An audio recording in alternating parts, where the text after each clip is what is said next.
Welcome back, guys. So today is going to be a short tutorial. I'm just going to show you how you can convert a 3D CAD model into a Revit element or a Revit model.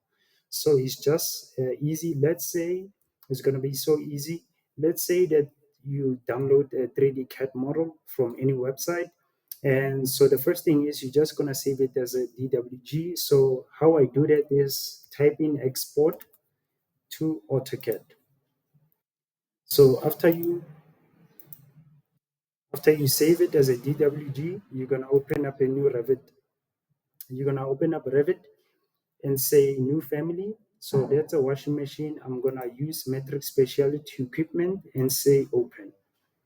So after it opens, you're in the reference level of the floor plan. You're going to go to insert, import CAD, and then after that, you're going to select the CAD file that you have saved and then load it in. Zoom and extend, and this is where it's situated. So if it's like this, you can just say insert import CAD, and you're gonna select the file that you have saved. So I'm just gonna say manual origin and say open so that I can place it manually. So I'm gonna place it right there. Let's do center to center instead. Let's do center, manual center, and yeah, so I'm just gonna place it like that. So let me just align this.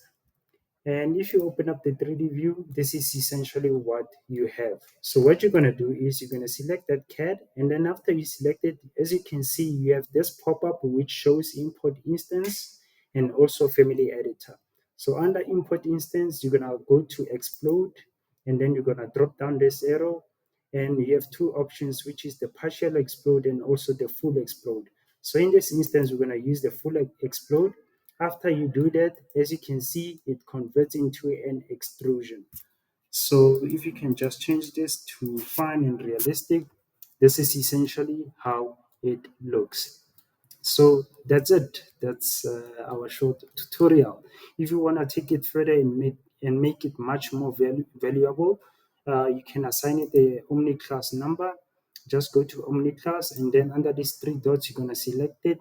And obviously, you can choose one of these. So it's a sanitary, laundry, and cleaning equipment. So I'm just going to I'm going to select the washing and waste disposal equipment. Actually, no, it's a laundry and cleaning equipment. So it's a laundry equipment. I'm just going to drop this down. So residential, commercial laundry. So I'm just going to select this one, laundry and cleaning equipment, and say OK. So yes, you have assigned it Omni class number, so it's very much valuable for other stakeholders. And also, we can just go to, let's see, under family category and parameters. So under family category and parameters, you're going to categorize it and also give it some parameters. So let's see what we can assign it. So it's under specialty equipment, so I think that's fine. But let's see what else we have in these options. So plumbing, no, plumbing.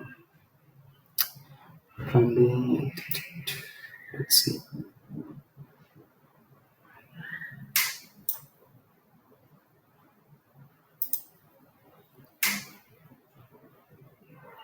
So we can just assign it the plumbing equipment. Actually, not really. I think it's fine as a specialty equipment and say okay. As long as we have assigned it an Omni class title or an Omni class number, I think it's fine. So obviously, you can just open up a new template, and you can just load it into your project. Place it right there, open up a new, and this is essentially how it looks. So in this context, I was just showing you guys how you can convert a 3D CAD file into a Revit element. Obviously, when you use families like this, you have to take it very much further. You have to assign it some pipes and also some parameters to make it much more intelligent family. But in this instance, it's just an extrusion. It's only good for visualization. So yeah, thank you guys for watching, and I will see you again on the next tutorial. Peace.